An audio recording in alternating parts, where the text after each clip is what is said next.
A very warm welcome in the class of Mathematics 3, MCSE 301. We are in the module of probability. Our today's topic is discrete probability distribution. This discrete probability distribution will be discussed in two classes. This is the first class. Myself Rupak Bhattacharjee, Assistant Professor, Department of Mathematics, JIS College of Engineering. Before entering into this discussion, rather elaborate discussion, as we know that we have to brush up a little prerequisites for each and every classes. So the prerequisites for this class is the concept of basic probability, its properties, its representation, connection with set theoretic notifications, and some basic problems. The problems related to counting also. Then we need the idea of function, because ultimately we are going to link all our discussions with random variables, which is already discussed in the last class.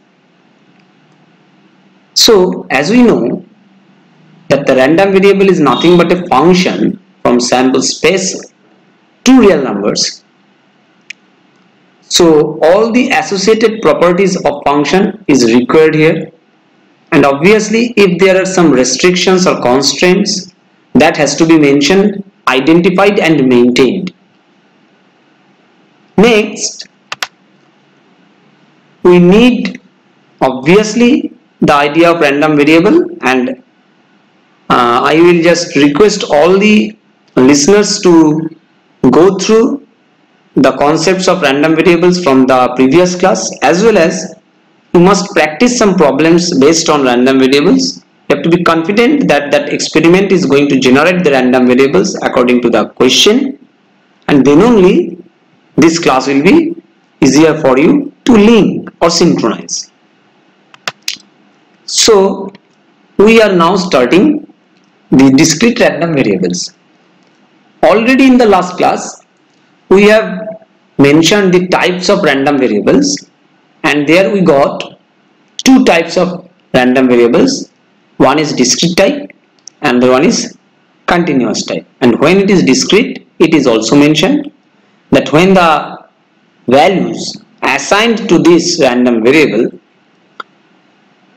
is specifically in the discrete manner known to us, that it will be either 0 or 1 or 2 or suppose 3. It can take any value among these four, not outside of this one. So as it is priorly known and this knowledge depends on some discrete set, so we take it as discrete random variable. Now what is the definition? In the formal way we can say that a random variable x is said to be discrete if it can assume only a finite or countably infinite number of distinct values. Okay, so a discrete random variable can be defined on both a countable or uncountable sample space. The sample space can be in this pattern, but ultimately this random variable has to assign with some discrete values. So examples will be important, but before that some more related terminologies will be discussed.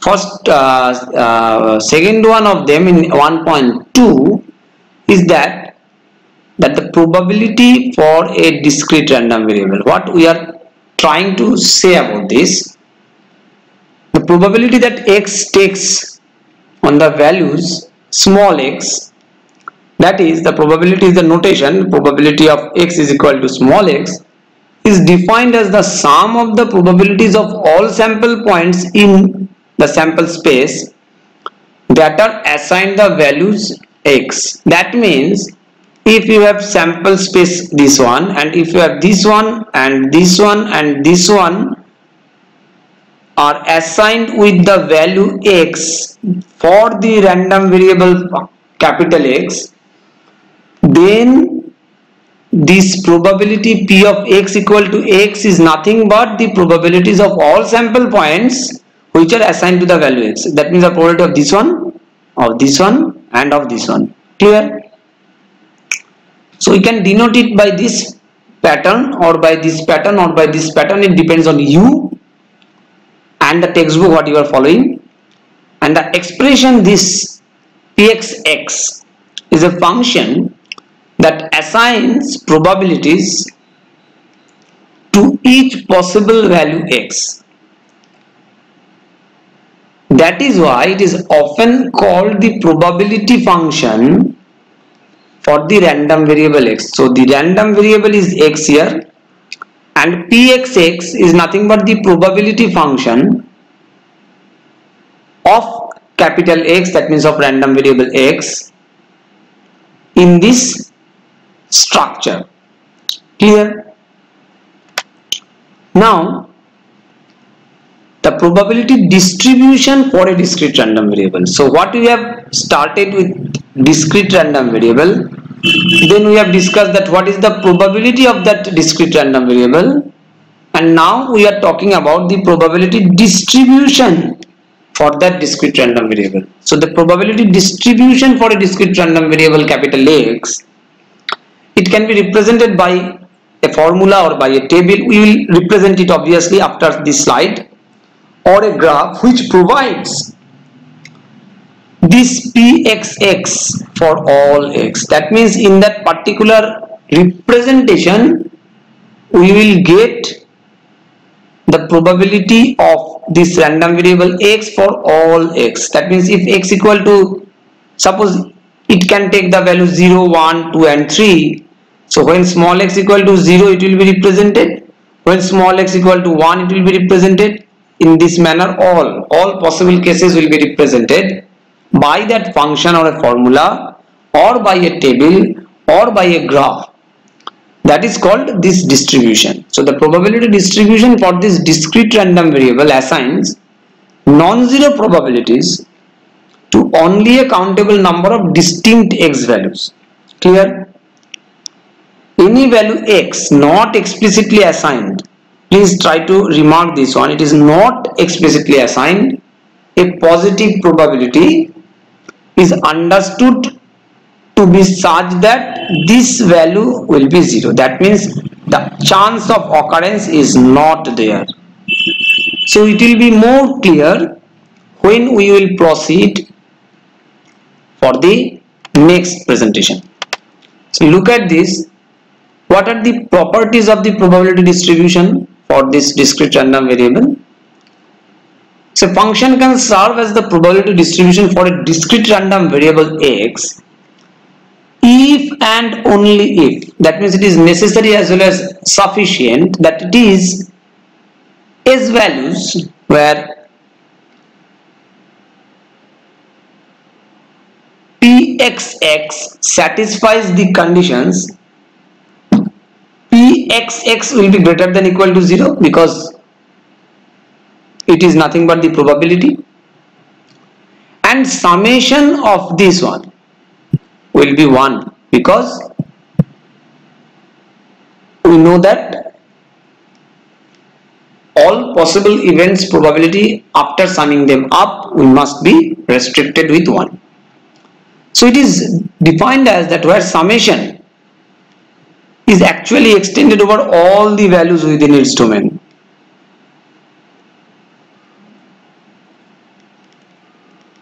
All this has to be considered. Now we are entering into the examples of probability mass function. So our target first is to find out a formula for the probability distribution of this experiment, that is total number of heads obtained in 4 toss of a balanced coin. Balanced coin means it is uniform one and it is unbiased. The chance of getting head and the chance of getting tail is equal, and so on.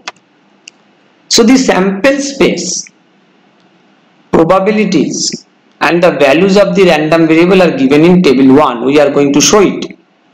But from the table we can determine the probabilities as P of x equal to 0 is 1 by 16. P of x equal to 1 is 4 by 16, then 6 by 16, then 4 by 16 and 1 by 16. You can ask that 1 is 4, 6, 4 and 1 from where it is coming. I will make it clear, but before that I want to place one question in front of you. That are you getting any clue or similarity of this pattern 14641 from your previous knowledge? You must. How this 14641 numbers are mapped with these probabilities, I will make it clear in table 1. But before that I want to ask one question, that if you are assuming as of now that these are okay, then you must have this conclusion that these denominators of the 5 fractions are same as the numerators of the 5 fractions 14641. Denominators are always same,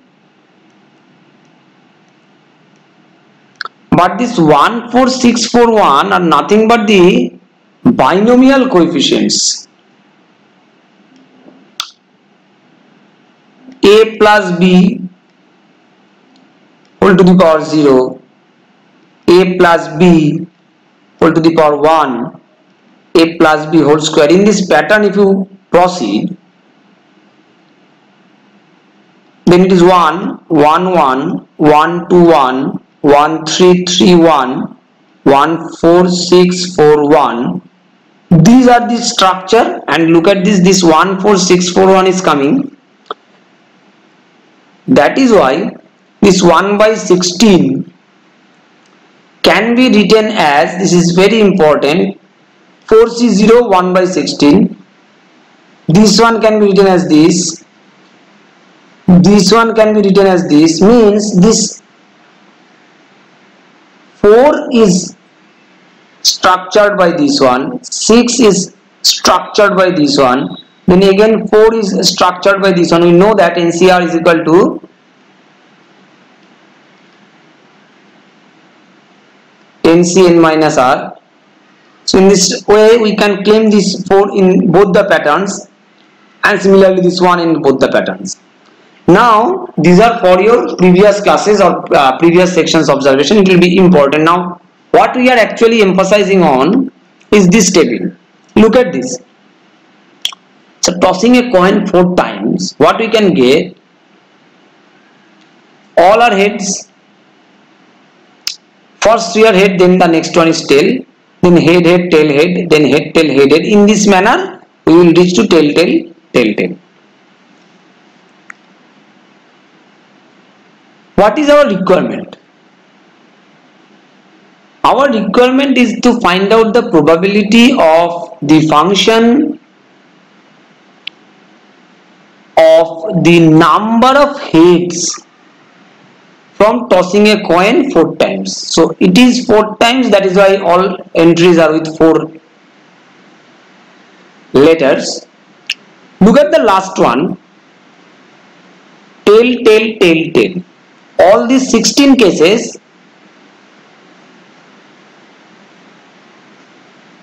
are having same probability. So all are having 1 by 16, 1 by 16, 1 by 16, 1 by 16 and so on, 1 by 16. But in this case, our question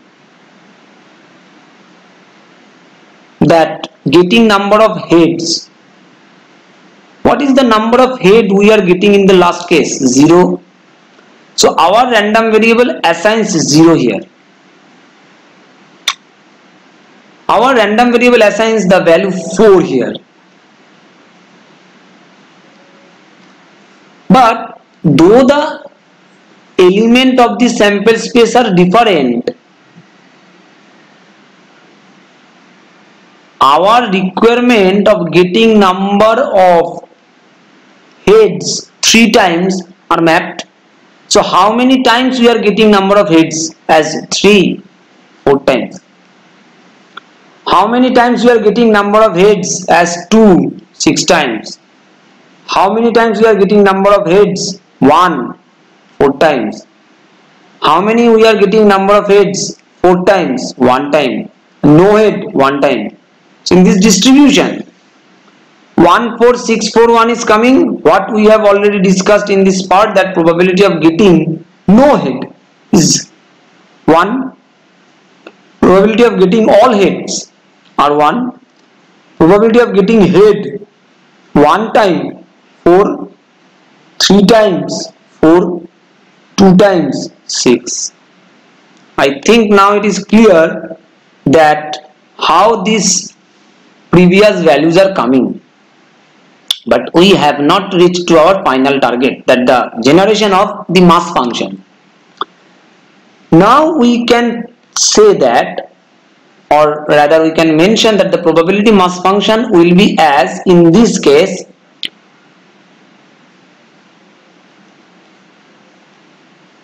(16) is fixed, but the upper part is changed. The upper part are changing as 4C0, then 4C1, 4C2, 4C3 and 4C4. In the last discussion already you have seen.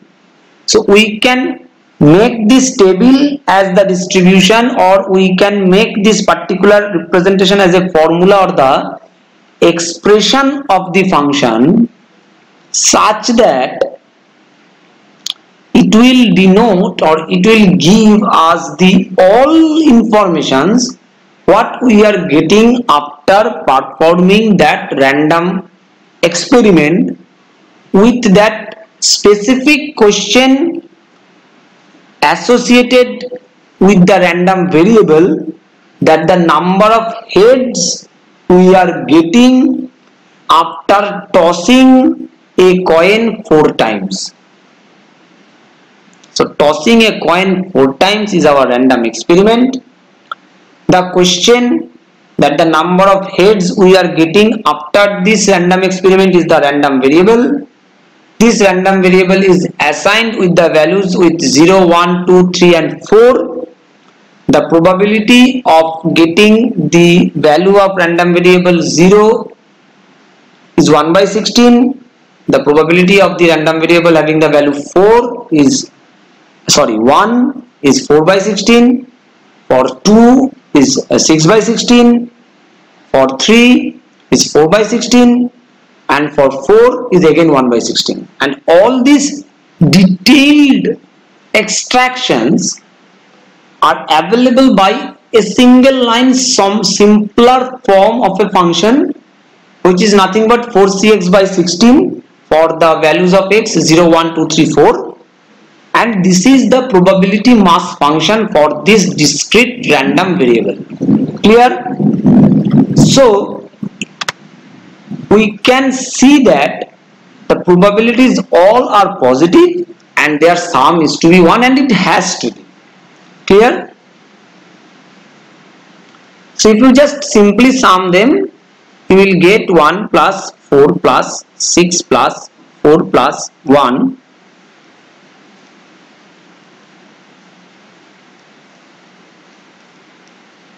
Clear? Now we are moving for another example, and this example gives us that if we are rolling a red die and a green die, and the random variable is defined over here is to be the larger of the two numbers if they are different, and the common value if they are same. So we are just rolling two dice. So obviously we will get two different numbers, or it may be the case that in some cases both the dice are coming to a same number.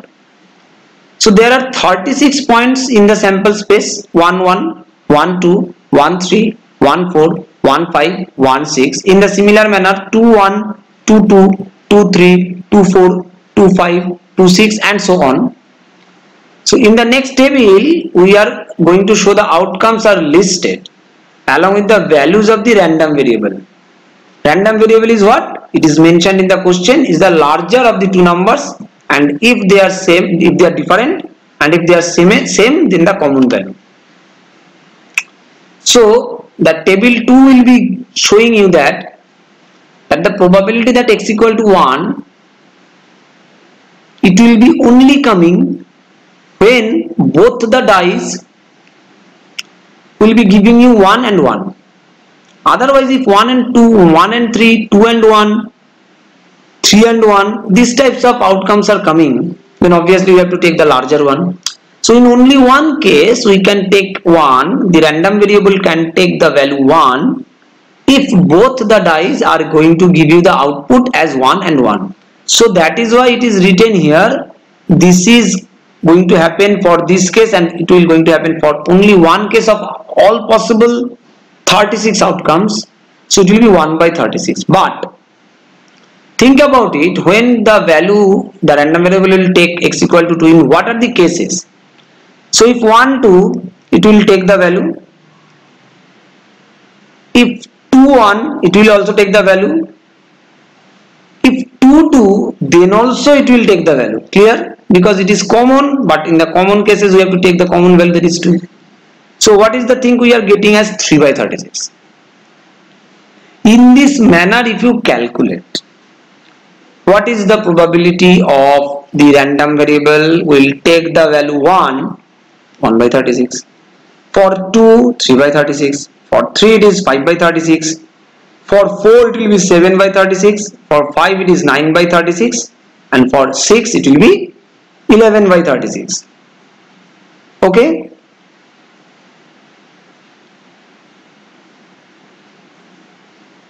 Now if you sum them up, you will get 1. So that means the calculation is consistent. Now we are writing the probability mass function, because writing all this in separate manner, if we want to write them in a single line expression, that is actually our target. And we can write this mass function as that the random variable will take the value x. The probability of that random variable will take the value x will be 2x minus 1 by 36. Put x equal to 1 over here, you will get 1 by 36. Put x equal to 2 over here, you will get 3 by 36. Put x equal to 3 here, it will be 5 by 36. Then 4, 7 by 36. 5, 9 by 36. And 6, 11 by 36. That means this generation of this mass function is okay for this particular random variable. And here also we can obviously note, already we have noted that the probabilities are all positive and their sum is 1, because you just do this calculation for your own confidence, that 1 plus 3 plus 5 plus 7 plus 9 plus 11, 27, 32, 35, 36. Clear? So now we are defining that a random variable that can take on at most a countable number of possible values is said to be discrete. We know that.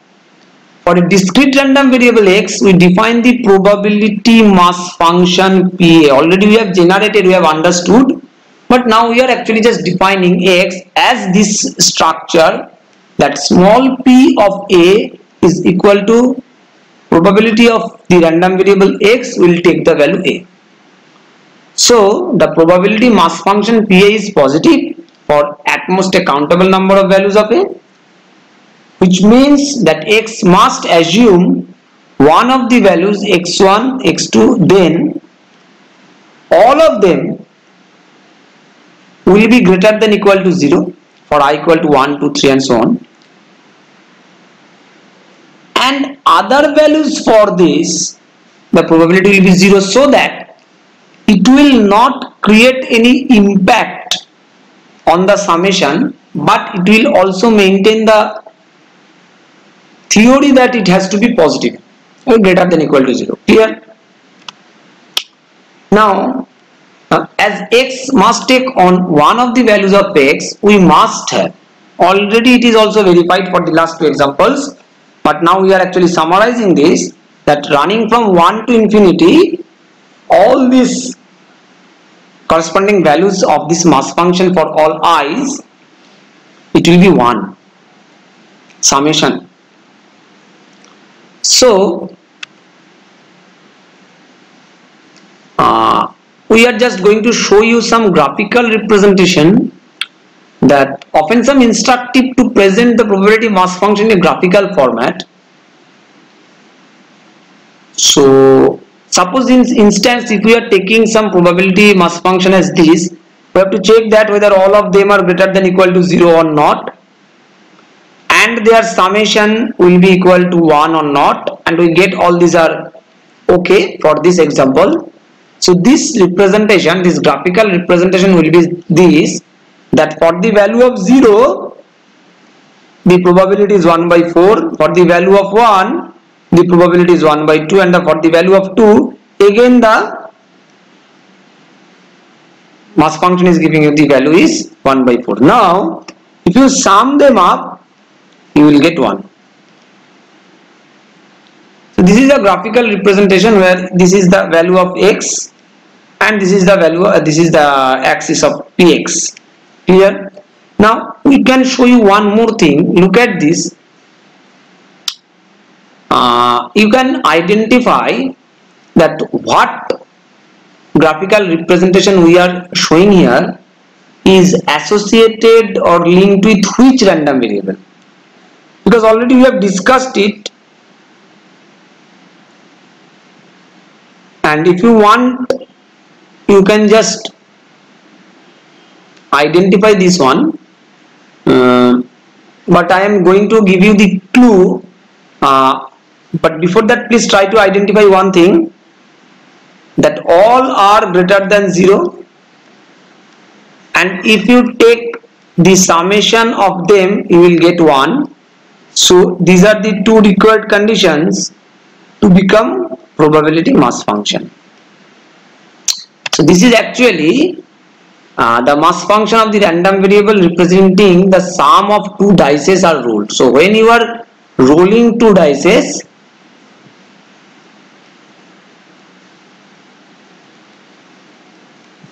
and if you are taking the sum of them,